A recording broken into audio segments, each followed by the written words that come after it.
عبداللہ ابن عباس رضی اللہ تعالیٰ عنہ نے فرمایا کہ میں ایک مرتبہ گدھی پر سوار ہو کر چلا۔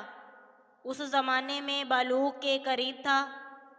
رسول اللہ صلی اللہ علیہ وآلہ وسلم منا میں نماز پڑھ رہے تھے اور آپ کے سامنے دیوار کی آڑ نہ تھی، تو میں بعض صفوں کے سامنے سے گزرا اور گدھی کو چھوڑ دیا۔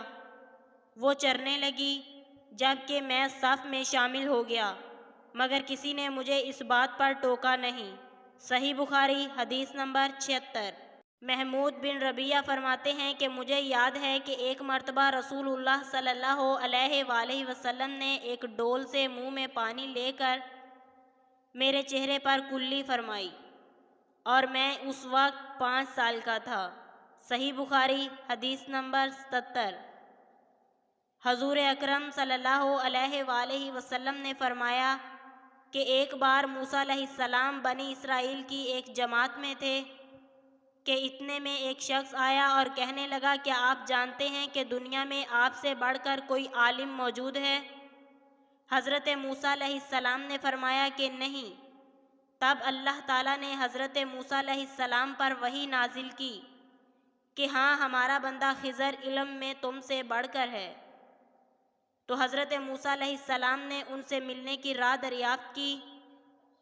اس وقت اللہ تعالیٰ نے ان سے ملاقات کے لیے مچھلی کو نشانی قرار دیا اور ان سے کہہ دیا کہ جب تم مچھلی کو نہ پاؤ تو لوٹ جانا، تب تم خضر علیہ السلام سے ملاقات کر لوگے۔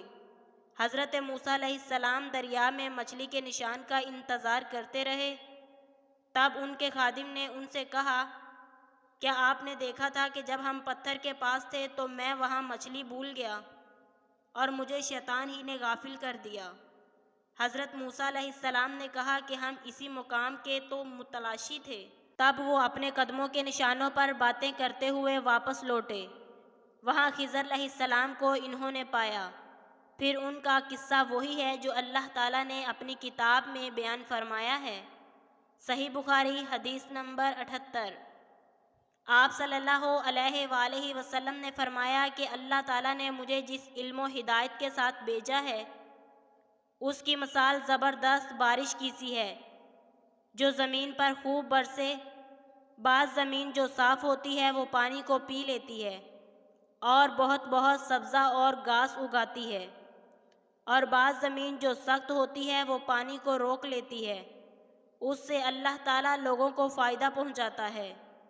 وہ اس سے سیراب ہوتے ہیں اور سیراب کرتے ہیں۔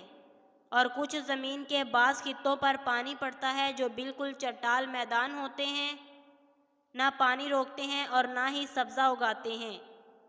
تو یہ اس شخص کی مثال ہے جو دین میں سمجھ پیدا کرے اور نفع دے۔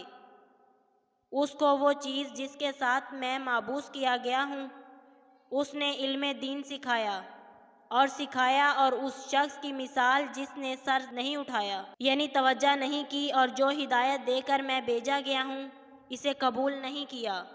صحیح بخاری حدیث نمبر 79۔ رسول اللہ صلی اللہ علیہ وآلہ وسلم نے فرمایا، علامات قیامت میں سے یہ ہے کہ دینی علم اٹھ جائے گا اور جاہل ہی جاہل ظاہر ہو جائے گا، اور علانیہ شراب پی جائے گی اور زنا پھیل جائے گا۔